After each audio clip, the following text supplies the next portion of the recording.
and all is still go as we monitor our status for it. Good luck and Godspeed. Have you ever had a premonition, a feeling that something dreadful was about to happen? No, Mother, I have not been drinking. Do you happen to have a pair of birds that are just friendly? We all go a little mad sometimes. I have to go back into the past once more, just once more.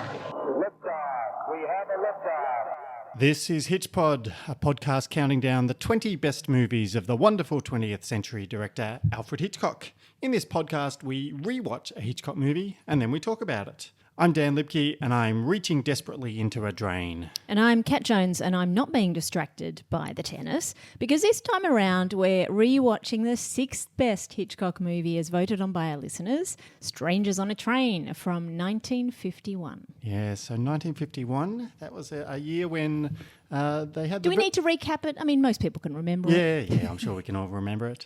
It's only, 74 years ago? We better give it a little bit of a recap, and if you can remember it, fabulous. Yes, thank you for listening. So, yes, 1951, the first Berlin Film Festival was held, and it was known locally as Berlinale? Berlinale? Berlinale. That doesn't sound very German, does it? No, it should be Berlin Ale. Yeah, Berlin Ale, yes. I'm sure it was a beer festival. They're all called something Ale. Yeah. Yeah. Meanwhile, at the Venice Film Festival, Rashomon. Venice Ale. Venice Ale Film Festival. Rashomon Ale from director Akira Kurosawa won the Golden Lion. So. That is a shocking film. Have you ever seen it? No, I haven't, no. It's about a samurai. I know it's famous. It's famous and it's also, the film's title has become this synonymous with multiple points of view. The chief narrative conceit, the multiple points of view with different perspectives, different versions of what happened, yes. But it's basically about a samurai being murdered in a forest and a woman who's not believed after being raped. Oh, okay. Great. So, it's really not great. All right. Well, maybe we won't be watching that one. Hasn't aged well. No. What else did we have in 1951? The most popular book, this is in the US anyway, From Here to Eternity by James Jones. That's a story, it's sort of about the attack or just before the attack on Pearl Harbor, members of the army there, the US Army. Yes, it was also the year that The Catcher in the Rye was published, speaking of famous books of 1951. And From Here to Eternity was made into a romantic war drama only a couple of years later. So this was the era of fast turnarounds, right? Yes, because we know the book the movie we're about to discuss is a rapid turnaround from when it was first published. 1950 to 1951. Hitchcock must have read it as a new release. Yes. In 1951, we also had the first videotape recorder invented by Charles Ginsberg, and that would eventually become the VCRs, the beloved VCRs of the 1980s and early 1990s. Amazing. Another invention, eskies. The majority of our listeners won't know what that means, but yes. Styrofoam was invented sometime at the end of the Second World War, and in 1951, the portable ice chest became a thing. In Australia, they're called eskies. In New Zealand, they're called chili bins. Chili bins. They're called coolers, I think, in the USA and Canada. Cool boxes sometimes in other countries. Yes. Cool box, I find hard to believe. In Australia, they're eskies. It was a brand name. It was a brand Esky. name, yes.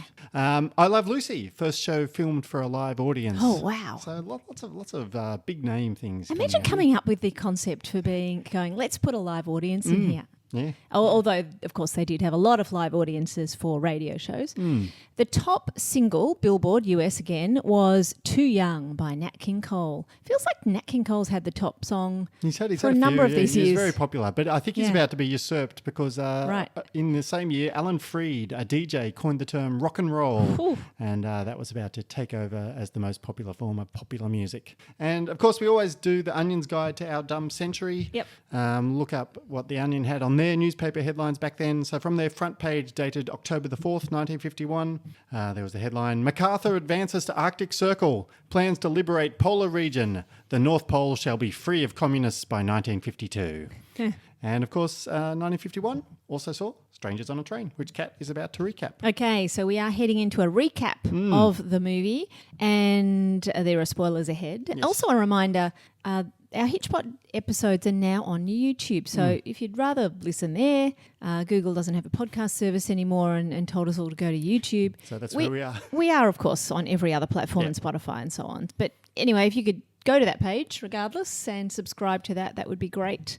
youtube.hitchpodonline.com. Yes, and you can also go to newsletter.hitchpodonline.com and sign up to our newsletter, which has the occasional HitchPod-related thing. Yeah. And other movie topics. All kinds of other things. topics too. Yes. All right, let's recap this. So we start at the opening credits with two pairs of shoes walking onto a train. They bump into one another and then they introduce themselves. And the plain leather brogues belong to Guy. He's a tennis player who wants to divorce his wife so he can marry the daughter of a senator. And the other, more flamboyant black and white saddle shoes belong to Bruno, a smooth psychopath who hates his dad. Yep. Now, Bruno recognises Guy and without much prompting at all suggests that, after a brief, I've seen you play tennis, suggests that they should swap murders. Yes. He will kill Guy's wife and in return, Guy can kill his dad and they get rid of the people they don't want to be around anymore. Guy humours him and says, this guy's crazy, you betcha, buddy, and then kind of gets out of there, but he foolishly leaves behind his cigarette lighter. Yes, big mistake. Yeah. Perils of smoking. Anyway, then Guy goes off, meets with his wife, Miriam. The two of them get into an argument, a squabble about her being pregnant to another man. Yep. It's fair enough for them to argue about this. She still won't agree to a divorce, though. And Guy is annoyed, but not quite annoyed to murder her. Yeah, I think that's probably the right level of annoyance. I think you're allowed to be annoyed if your wife is pregnant to another man but won't divorce you. Yeah. But you're probably not annoyed enough to murder her. He's got that spot on. Well done, Guy. Yeah, you can let out a metaphorical "I could kill you," but that's about as close as you can get. Bruno, on the other hand, he's up to the job. Now he follows Miriam and a couple of gentlemen friends to an amusement park, and once she's alone for like 5 seconds, he strangles her. And he takes her glasses back as a trophy to Washington. That's where Guy's staying with his potential future in-laws. And he tells him what he's done. Bruno and Guy have a little bit of a chat. And, of course, now, Guy, off you go. You can kill my father. Yep. And the essence of Guy's response is, wait, you've done what? Yeah. What now? Anyway, once Miriam's body is discovered, Guy is a chief suspect. He's investigated by the police who don't find his alibi sufficiently airtight, although, of course, we've seen the alibi and the original murderer. We know what's going on more so than the police. But they still have a cop trail him for the rest of the movie. And also following him around, almost as closely as the cop, is Bruno. He gate crashes parties. Yep. He amuses fellow guests by demonstrating the optimal ways of strangling women. Yes. He's a charmer. Yeah. Life of the party. That's a little suspicious. Guy's girlfriend Anne and her sister are both suspicious of the relationship there between Guy and Bruno. Guy then tells her the truth and they try to sort things out, but Bruno will not be talked out of this plot. When Guy tells him he won't kill Bruno's father, Bruno makes it clear he's going to frame him with the cigarette lighter and everyone will know he killed Miriam. Yes. Anyway, now Guy has to go off and play a tennis match, finally. Very inconvenient. Yeah.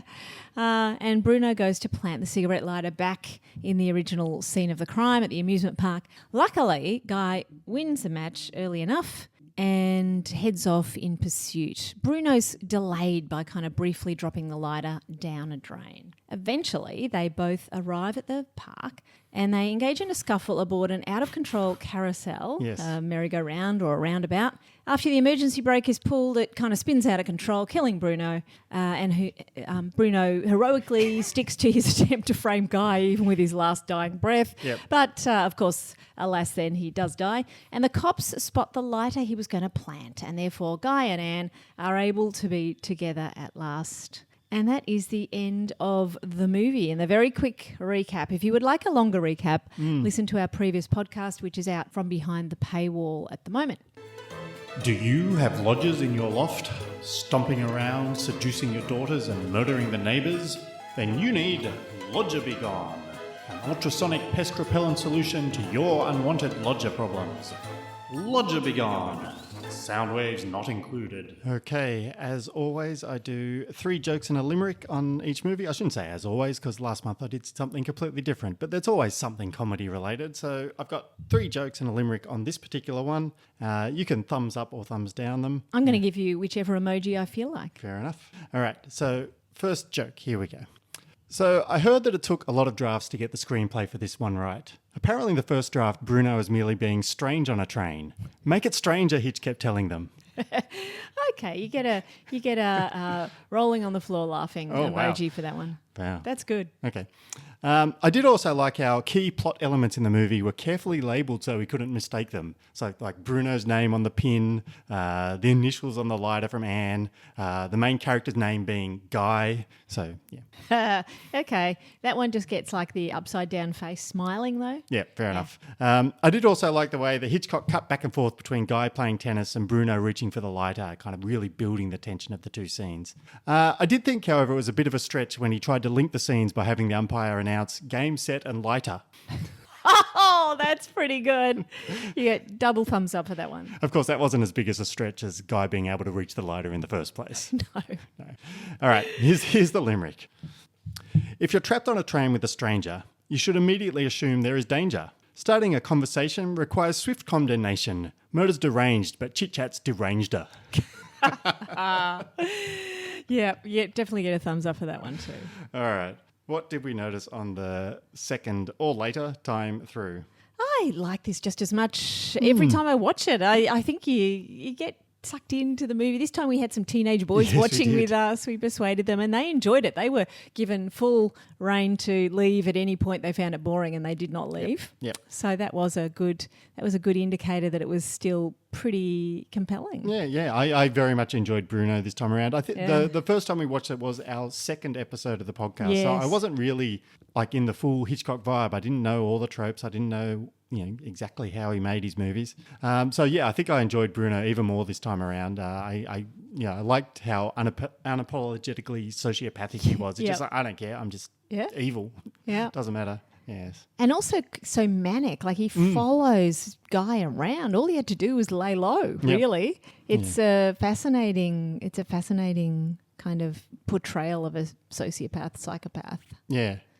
I think, I guess the other thing on the flip side, I did find Ruth Roman just utterly dull as Anne. Yes. She's probably, like, I've been so spoiled by some of Hitchcock's other female stars that it's just like, who's this boring woman? She doesn't jump off the screen. Sorry, Ruth, I'm sure you're a lovely person. But she was terrible. She had no good lines. There was definitely no chemistry with Guy. No. It felt like she was his mother. Yeah.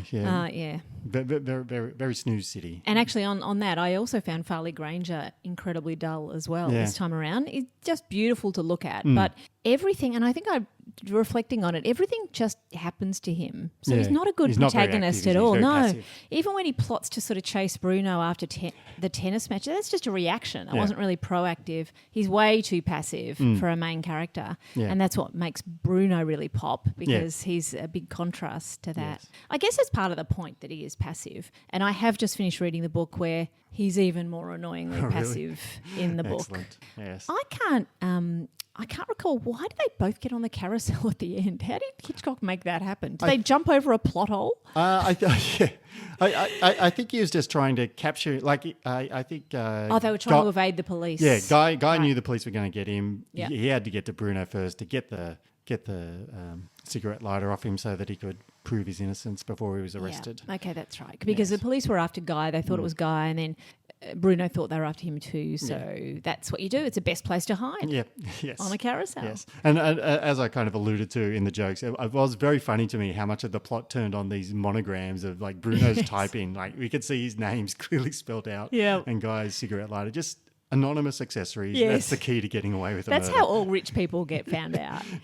Dropping their handkerchief with their initials on it. Yes. I also just found that murder scene of Miriam is so chilling. It is absolutely petrifying. Yep. And we know what he's planning to do. We know, we're following Bruno, we're accessories. It's all done visually. There's no audio there or no audio necessary. It's really scary. So I think that's a fantastic contrast to some of the more amusing moments. So let's have a look at the most famous scene of the movie and see whether it's overrated, underrated, correctly rated. What do we think? What's the most famous scene of the movie? I think the most famous scene is probably that wild climax on the carousel. Yeah. I mean, that's the one that people talk about. It's stuck in my mind after the first time I watched it. I was like, what the hell is this? Yeah. I mean, it's still kind of great. Is it overrated? It probably is just a bit ridiculous. It's probably just a bit over the top more than overrated. Yeah, I do enjoy the kind of silliness. Like, it is very silly, but it's kind of It's like, total slapstick. Yeah. It's very camp. But it's Hitchcock having fun with it. Like as again, after having watched more of his movies than I had the first time around, I kind of appreciate his sense of humor more. And I can see, like, he's clearly having fun. Like, these are horses. The horses are trampling on us. Like, this is just a really fun, silly scene to end a movie that is, I quite enjoyed it. And most people in amusement parks go to the terrifying clowns or some other more cliched version, not the horses. Out of control merry-go-round. Yeah. Yes. And it's a really good contrast to the first time we were in the amusement park where, as you mentioned, Bruno's just being this creepy, scary dude, following her around, popping bursting balloons, showing off his muscles, how strong he is. And she turns around to look for him at one point, and then she turns back and he's right beside her. It's very creepy. That's great. Yeah. Yes. It was really good. So overrated? No. I think it's properly rated. And did you get a photo of the boys as they saw? Oh yeah, that's right, with their mouths open, watching this scene. Yeah, smiling, smiley mouths open. Yes. Underrated scenes. That's. I mean, there were plenty of lovely underrated scenes. I think we're going to do a deep dive into one of them. Yes. But the other scene is maybe underrated, is that opening scene, because as far as a setup goes, to just use shoes and still to manage to set up exactly what's happening is pretty clever. Yeah, he's a decent filmmaker, this Hitchcock guy. Yes. Oh yeah, and I particularly like, as you say, you follow the shoes, you kind of get an idea of the characters just from their shoes. You get to see them, kind of trip over one another, and then you kind of pan up and you have this conversation. And the conversation itself, I think, is a candidate for the most famous scene. It's the scene I knew of before I'd seen the movie. I knew the conceit that we're going to swap motors. I didn't know the details of the characters or how they came to that conclusion, but it's such a high concept. It's a and great in fact, concept. it's almost a one-liner book. Yeah. As I read through, it should have been a short story, and quite a short one, not perhaps a full novel. Okay, well, I think that segues us neatly into the book club then. If you've already finished the book, I haven't quite finished it. I'm only about quarter of the way through. It only took me 4 weeks, and I usually power through books in 2 days. Yes. So, nevertheless, you'll probably put some thoughts up on the Patreon feed. We do have the book club up there, so we'll get some thoughts up there. If other people are reading the book or want to read it or are struggling through it, they can put their thoughts up there as well on whether they're enjoying it or otherwise. Yeah, I probably shouldn't say it's terrible, but it's different. So you will still have suspense to the final page. Yes. Even if you've seen the movie. So it's a different... Completely different ending. Okay, excellent. And also on the Patreon, of course, if you are a patron, you can not only chat to us about the book, you get all the other things. We have gone back to watching some more Hitchcock-esque movies. We kind of mix and match between what we talk about over there. But we just watched Witness for the Prosecution, which, spoiler... It was so great. Yeah, great. Absolutely brilliant. We both loved it. So you could join us. There's dozens and dozens of movies we've watched. We've got all of season 1, which covers every Hitchcock movie. Costs you a couple of bucks a month to listen to that. So that's patreon.com/Hitchcock. So we've got some stats on Strangers on a Train. So we've got the highest ranking for this one on the 6th spot. Highest ranking first. Lots of people voted it first. Lots of people voted it number 1. Yeah. More than one person. Yeah, there are multiple people voted at one. Lowest ranking it received was 18th. So the percentage who had it in the top 20 was 98%. Oh, wow. So the other 2% didn't have it in their list at all. They hadn't seen it. So everyone had seen it, had it in their top 20. Yep. 83% of people had it in their top 10, so it's clearly very beloved. Yes. The differences between the patrons and the non-patrons, this movie would have been number 5, but the patrons obviously had other movies in mind for the top 5, and they pushed it just down to number 6. Interesting. So we do have a social media poll. So usually we ask things like, who is your favourite male character? And I'm going to guess that was Bruno. The number 1 character was indeed Bruno. Bruno got 65% of the votes. So congratulations to Bruno. We also had, who is your favourite female character? That has to be Patricia Hitchcock. It was indeed. It was it was Miriam. Miriam got the votes Miriam. there. Miriam. People wow. like Miriam. So Miriam got 60%. Barbara got a good chunk of the rest of it. So right, yeah. The next question was, how do you avoid talking to a stranger on a train? Right. Is that just earbuds? The options were listen to podcasts, read a book, watch the movie Strangers on a Train, or don't avoid it all, I'm a chatterbox. Or talk to yourself. I think that's another good way. That is a good way. Most people do go for listen to podcasts. Probably a biased sample given how we interact with people.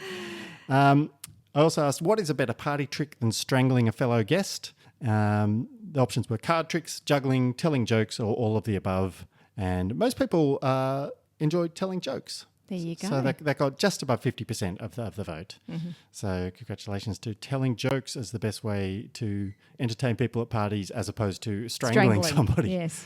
And of course, we did have some other thoughts from people on their favourite scenes or thoughts. We had the comment, someone said the tennis scenes are too long. Other people said their favourite scene was the glasses scene. So the camera shot where you could see Bruno through the glasses. I love the idea that the tennis scenes are too long. It's like, that's how long the rally went.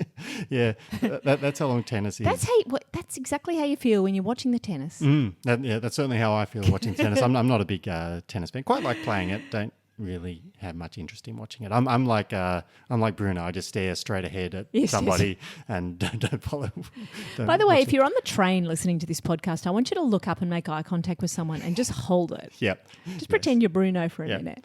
All right. So let's revisit our rankings. You originally had this as your 8th best movie. Yes. I had it as my 10th. What do you think? So it's more the rank. I mean, we've got some good movies to come. So I'm not going to rank it 8th now. That would put it right down. But did I jump it up? Now, I did have it below the 39 steps originally, and I think I'm going to just jump it above the 39 steps. I think I like it more on the rewatch. So it's jumped up one position for me. So it's now of the ones number of 3 the ones of what we've watched. Of the ones just we've seen. under The Lady Vanishes. Okay. I think I've put this one just above The Lady Vanishes. So this is my new number 5. It's Dial M for Murder, Rope to Catch a Thief, Notorious, then Strangers on a Train. Which I think is more or less where I had it. I think I've swapped Notorious and The Lady Vanishes around. I think they were the other side of Strangers on a Train previously in my list. So yeah, liked it just as much as the first time, more or less. So we're now going to do a bit of a deep dive into a scene. It happened on an island in an amusement park. It was sort of a lover's lane, I believe. Evidently a sordid atmosphere. Miriam went there with 2 boys. They're the ones who found her, so they're not sus. But you probably will be. Young lady, there's no overlooking the fact that murder is at our doorstep, but I wish you wouldn't drag it into the living room. Well, let's not fool ourselves. The police will say Guy wanted Miriam out of the way so he could marry Anne. The crime of this sort, the police first go after the husband anyway, and Guy had every motive. Motive? But she's right. Whichever way you look at it, well, I'm in a spot. Oh, come now, my boy, I'm sure you've got nothing to worry about. If he hasn't an alibi for 9:30 tonight, he has plenty to worry about. You can tell them where you were. Sherry. Thank you. Can't you, Guy? 9:30. I was on the train from New York to Washington. There you are. Who saw you? Did you speak to anyone? You'll need a witness. So there we go. That scene does continue on for a fair bit, but it's mostly just Barbara offering explanations of all the perils that the guy has to deal with. And just listening to that, we've said that Patricia Hitchcock, not the best actor, but I think she was the best actor in that scene. The father was dreadful. Anne was terrible and wooden. Farley Granger maybe okay. But maybe I think Patricia's perhaps the best actor now. Well, I just love this scene just because of the way Hitchcock just is. This is just pure exposition. It's like I have to let you know exactly what the problem is for Guy, all the things he has to deal with, why the police are onto him, what he has to do to get out of suspicion, and he doesn't bother coming up with any kind of realistic conversation, which it might be. It's just, Barbara, you get in there, you tell him all the things that he's in trouble for. So, and you're only allowed to respond to Barbara if you're going to come up with an alternate to that plan. Yeah, and there's no there's no real explanation as to why she knows all this. She's just I'm gonna bang this out and explain all the problems here. She knows everything about any kind of crime. Yes, she was 23 when she's making this, and I guess in the role, I mean, she was only in the role because Nepo of who baby. She was. Nepo baby. Yep. She was supposed to be a teen here though, but she pours alcoholic drinks and gives people sherry. So maybe 16 or 17. Yeah. Something like that. People in the US, shut your ears because of course you can't even listen to that until you're 21. Yes, exactly. The bluntness of the scene kind of works. It makes her come across as someone who's just a little awkward. Yeah, and, yeah. You know, it's convincing. She's very distinctive. Like her character is immediately obvious. She's just like not going to muck about. She's going to be completely blunt. It's just like and yeah, as we said, it's Hitchcock just going, nah, here's my daughter to explain some important plot elements. There's no other stuff. Yeah, it's great. And it is a few years before Alfred Hitchcock presents, so I kind of feel it's like the same kind of vibe. You've got a Hitchcock setting up a story. We're not going to get bogged down with the mechanics of the setup. We're just going to go, nah, here it is. It's very funny. And it is very funny because the script gives her some great lines in there, as well as the father, who's obviously very tolerant of his adorable younger daughter. Yeah. So, yeah, I think this scene could be awful, but there's something about how blunt she is that makes it... I find it kind of charming the way she just kind of yada-yadas her way through. It's just like, nah, here's why he's in trouble. Let's get on with the rest of the story. Such a shame she wasn't in every single Hitchcock after this. Yeah, just doing the same role. Just like, all right, here's the problem. Of course, she will appear in Psycho if Psycho makes the top 5. Our list. Yeah, we'll never know. It's delicious, but I find the ingredients are somewhat mystifying. What do we put in our potatoes to make Frenzy potato chips so tasty? We'll never tell. Frenzy potato chips. Share them with that someone special you just met. All right, so it's time for the Hitchcock do-over. So this is where we know that Hitchcock did redo ideas from his own movies. The 39 Steps kind of mutated into North by Northwest. He had one shot at The Man Who Knew Too Much, then he had another shot as well. So let's assume Hitchcock had a further 74 years to think about Strangers on a Train. What might we do in a future version of Strangers on a Train if you decided to redo it? Is this where you give us the alternate titles? Oh, the ChatGPT alternate titles. Yes, I do have some alternate titles here. Let's see which ones you like out of these. I've got 4 for you. Okay. Dial M for mutual murders. Okay. Are you sure you went into a new request I did. Not just all right. Murder Dial has... M for mutuals. Yeah, okay. That's terrible. Murder has left the station. No, that's pretty bad too. No. This one might be my favourite. I think I can commit murder. Jeepers, that's...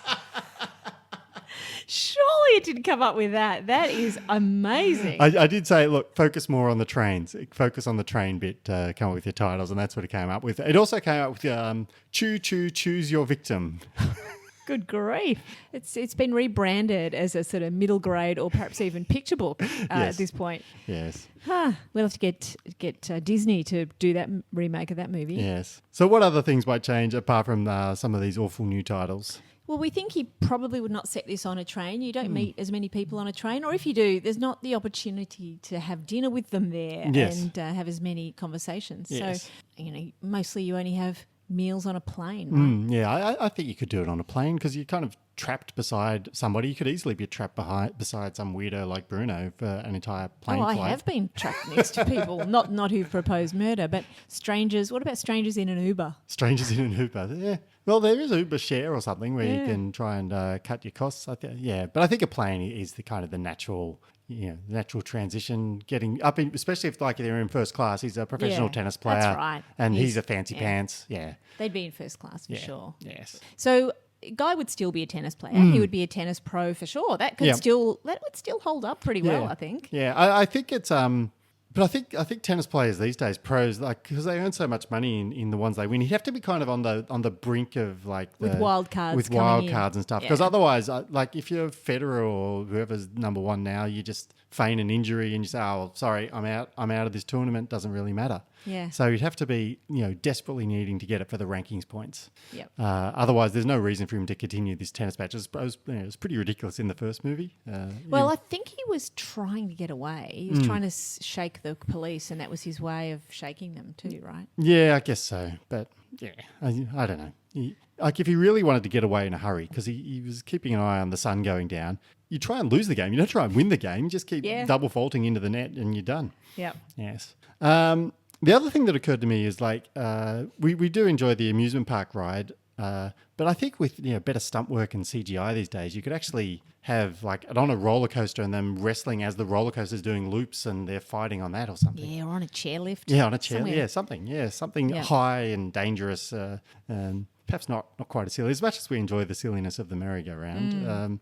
They probably make it a little bit more action and dramatic and deadly. Although these days, with recent amusement park malfunctions, it's kind of bad taste. He might have to set it somewhere else altogether. Yeah, I don't maybe. know, music festival. Yes. And I guess the only other thing that occurred to me was that perhaps instead of a cigarette lighter, because so few people smoke these days, maybe it's like engraved AirPods, because you can get Apple to engrave your AirPods. Yes, you can. Yeah, so maybe that's what happened there. That's a good idea. And Bruno, who's been sort of stalking Guy, he'd be using some kind of app, fake profiles, online surveillance. Yeah. He'd be stalking him online as well as offline. He'd have some evidence from some private chat group that where Guy had said, "I wish I could kill her," or something screenshot, like that. Bang. Yes. Yeah, yes. So what about the modern actors Hitch would cast in this remade movie? We'll just recast the main ones, I think. I think that... so let's go with Guy first. I reckon Timothy Chalamet. Yeah, we often go for Timothy Chalamet. He's at risk of turning into Florence Pugh, I think. Yeah, although he actually looks like Guy. He does, right? he does, He really has that look. Yes. I like Ryan Gosling as Guy, a little bit of the Ken from Ken from Barbie and Ken. He strikes me as that kind of slightly dim-witted. Ryan Gosling would be better as Could be Bruno. a Bruno. Yeah, maybe. I was going Joaquin Phoenix as Bruno, like really channeling the Joker, like evil energy. Yes. So, but isn't he too old? Maybe. Let's We've aged them all up a little bit. We've aged them all up a bit. I mean, it's very hard. If they're tennis players, they're probably pretty young. Yeah, that's true. Yeah. Well, there was a tennis movie recently, Challenges, I think, which really? The kind of conceit of that was that there was some kind of sex romp. Two male contenders both in love with the same girl, and it was all very saucy and sexy. Sounds like you've seen it. No, I haven't seen it, but I've heard about it. We won't be seeking it out. I reckon give it to a Hemsworth. Oh, Bruno Hemsworth. is Chris Hemsworth. And the other one, Liam Hemsworth. Two Hemsworth, double your Hemsworth. No, they look too similar. You got to have two people who look different, that's don't true. you? Yes. And what about Anne? Who's going to play Anne? She has to be Florence Pugh. Bad luck. Yes. All right. Let's move on to a sequel then. How do we add a sequel to this movie? So we're going to return to the amusement park? Yeah, I thought maybe Bruno can be haunting the museum. He's dead, so now we've got like the ghost of Bruno. So it's a horror movie essentially. And he's luring in various people from the original movie and using various attractions to kill them. So they're choking on the popcorn from one of the concession stands, or strangled by an animatronic figure. That's bad. Run over by a Dodgem car. I mean, Guy would reappear. He would be one of the first murders. Yeah, I think so, yeah. Everyone in the family, probably. I presume the clowns with the open mouths are involved. Yeah. It did occur to me that the clowns with the open mouths, that's exactly what Guy's like one of those broken clowns at the end of like during the tennis match. He's the only one not turning from side to side. Everyone else That's is. Bruno. Bruno's one of them. Sorry, Bruno's a broken clown. Bruno is a broken clown. Yes. Yeah. I think the twist at the end of the horror movie is the Bruno's... it's a very psycho twist. It's not Bruno's ghost at all. It's his mother who's driven mad by the loss of her son. Yeah, that makes sense. Yes. And ChatGPT has a title for that one. Mm-hmm. Strangers on a Ghost Train. Yeah, okay. That's acceptable. So we now come to a prequel. The prequel involving, we've got Bruno in the sequel, so let's have Guy in the prequel. Yeah, I think a screwball comedy with Miriam and Guy. Yeah. He's always off playing tennis. She's screwing around with other guys, trying to hide them from him. He comes home early, he's lost a tennis match, there's one under the bed, there's one hidden in the cupboard. Yeah. All kinds of shenanigans. It's play for laughs.